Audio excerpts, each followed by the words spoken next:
Doctor B.R. Ambedkar द्वारा सुधार। Doctor Ambedkar ने भारत के लोगों, खास तौर पर दलित और शोषित वर्ग की बेहतरी के लिए काम किया। वे सुधारों के हिमायती थे और उन्हें भारतीय संविधान का असली नायक माना जाता है। भारत के संविधान के निर्माता डॉक्टर भीमराव रामजी अम्बेडकर, जिन्हें बाबा साहेब के नाम से जाना जाता है, एक शिक्षाविद, न्यायविद, समाज सुधारक, अर्थशास्त्री और भारत के सबसे महान राजनीतिक नेताओं में से एक थे, जिन्होंने भारतीय सामाजिक ढांचे को सुधारने के लिए अथक संघर्ष किया। वह एक दूरदर्शी व्यक्ति थे जो अपने दिल की गहराई से राष्ट्र की सेवा करने के लिए तैयार थे। अपने पूरे राजनीतिक जीवन में उन्होंने समाज के कल्याण के लिए काम किया, खासकर महिलाओं और दलित वर्ग के लिए। प्रारंभिक जीवन। अम्बेडकर का जन्म 14 अप्रैल 1891 को महू के सैन्य बैरक के पास एक गांव में हुआ था। वे महू में मेजर सूबेदार के पद पर एक सैन्य अधिकारी श्री रामजी मालोजी सकपाल और लक्ष्मण मुर्बादकर की बेटी भीमाबाई सकपाल के पुत्र थे।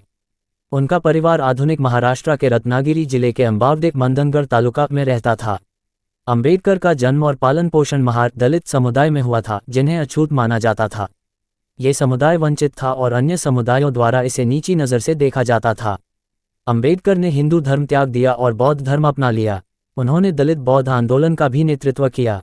उनके धर्म परिवर्तन ने उनके दलित समुदाय में बौद्ध धर्म को अपनाने के लिए बड़े पैमाने पर प्रोत्साहित किया। शैक्षिकी पृष्ठभूमि। 1897 में अम्बेडकर का परिवार मुंबई चला गया। वे एल्फिंस्टन हाई स्कूल में पढ़ने वाले एकमात्र अछूत थे। उन्होंने बॉम्बे विश्वविद्यालय से स्नातक की उपाधि प्राप्त की और उसके बाद 1927 और 1923 में क्रमशः कोलंबिया विश्वविद्यालय और लंदन स्कूल ऑफ इकोनॉमिक्स में अर्थशास्त्र का अध्ययन करके डॉक्टरेट की उपाधि प्राप्त की। वे 1920 के दशक में ऐसी उपलब्धि हासिल करने वाले कुछ भारतीय छात्रों में से एक थे। सामाजिक सुधार कार्य। 1. दलित अधिकारों को प्राप्त करने के लिए संघर्ष। डॉक्टर अम्बेडकर महार सत्याग्रह आंदोलन के नेता थे। यह आंदोलन दलित समुदाय के लिए बुनियादी मानवाधिकारों को सुरक्षित करने का संघर्ष था। महार आंदोलन के माध्यम से अम्बेडकर दलितों के खिलाफ सामाजिक भेदभाव को समाप्त करना चाहते थे। इस आंदोलन की शुरुआत दलितों को महद नामक स्थान पर चावड़ टैंक से पानी का उपयोग करने की अनुमति नहीं दिए जाने से हुई थी। हालांकि अम्बेडकर के अथक संघर्ष ने महार नगरपालिका को 1927 में एक प्रस्ताव पारित करने के लिए मजबूर किया, जिसमें सभी लोगों को उनकी सामाजिक जाति के बावजूद टैंक के पानी का उपयोग करने की अनुमति दी गई। उन्होंने अस्पृश्यता से लड़ने के लिए 5 साप्ताहिक पत्र मूकनायक, बहिष्कृत भारत और समता जनता प्रकाशित किए। जुलाई 1924 में अम्बेडकर ने अस्पृश्यता की बुराइयों से लड़ने के लिए बहिष्कृत हितकारिणी सभा की स्थापना की। सभा ने युवा और वृद्धों के लिए एक निःशुल्क विद्यालय शुरू किया और वाचनालय और पुस्तकालय चलाए। 2. समानता पर आधारित समाज। उन्होंने सामंती असमानता और जाति व्यवस्था की सामाजिक बुराइयों को जड़ से उखाड़कर समाज के पुनर्निर्माण के उद्देश्य से जोरदार संघर्ष किया। वह फ्रांसीसी क्रांति के आदर्शों, स्वतंत्रता, समानता और बंधुत्व पर आधारित एक सुधारित समाज चाहते थे। वह भारतीय समाज को जाति व्यवस्था की बुराइयों से भी मुक्त करना चाहते थे। 3. शिक्षा का प्रसार। अम्बेडकर के शैक्षिकी लक्ष्य उनके सामाजिक उद्देश्यों के साथ एकीकृत थे। उन्होंने महसूस किया कि सामाजिक मुक्ति केवल जनसाधारण की शिक्षा से ही संभव है। शिक्षित करो, आंदोलन करो, संगठित करो का नारा अम्बेडकर के सामाजिक सुधारों के आंदोलन का वैचारिक आधार था।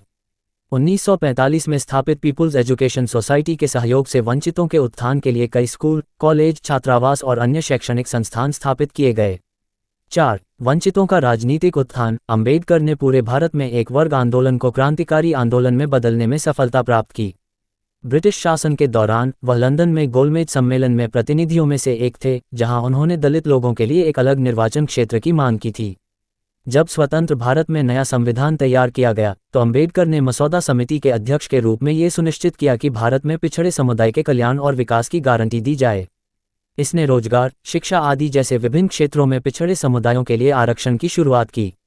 5. भूमि सुधार और आर्थिक सुधार। डॉक्टर अम्बेडकर ने व्यापक भूमि सुधारों की आवश्यकता पर बल दिया। उनका जीवन दर्शन वंचितों को न्याय दिलाने, दलितों को ऊपर उठाने और सभी के लिए न्यायपूर्ण समाज प्रदान करने पर केंद्रित था। उनका मानना था कि असमान कृषि प्रणाली समाज के विकास में बाधा है। उन्होंने भूमि सुधारों का समर्थन किया ताकि कृषि प्रणाली सभी के लिए समान हो, खासकर भूमिहीनों के लिए। उनका मानना था कि राज्य के आर्थिक परिवर्तन में राज्य की भूमिका बहुत महत्वपूर्ण है। इसलिए उन्होंने भूमि के राष्ट्रीयकरण और किसानों के छोटे समूहों को भूमि पट्टे पर देने के पक्ष में वकालत की।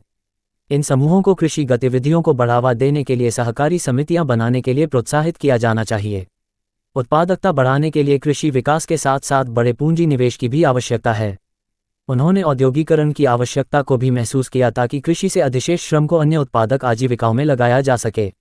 निष्कर्ष: डॉक्टर अंबेडकर ने न केवल दलितों के लिए बल्कि असमान सामाजिक व्यवस्था और शोषित वर्ग के लिए भी मानवाधिकारों के लिए एक योद्धा के रूप में काम किया, जिसमें मजदूर, किसान और महिलाएं शामिल थीं। अंबेडकर एक असाधारण समाज सुधारक, शोषित वर्गों के मुक्तिदाता, विद्वान और शिक्षाविद और मानवाधिकारों के सच्चे चैंपियन थे। डॉक्टर अंबेडकर ने संविधान में सभी भारतीय नागरिकों के लिए समान अधिकारों की वकालत की। प्रारूप समिति के अध्यक्ष के रूप में उन्होंने संविधान को इस तरह से डिजाइन किया कि कानून के सामने सभी नागरिक समान हों। पूरे देश के लिए उनकी विचारधारा थी, शिक्षित बनो, संगठित रहो और आंदोलन करो। सूचना सिर्फ मान्यताओं और जानकारियों पर आधारित है। यहाँ ये बताना जरूरी है कि यह मेरा वीडियो किसी भी तरह की मान्यता, जानकारी की पुष्टि नहीं करता है। किसी भी जानकारी या मान्यता को अमल में लाने से पहले संबंधित विशेषज्ञ से सलाह लें। धन्यवाद।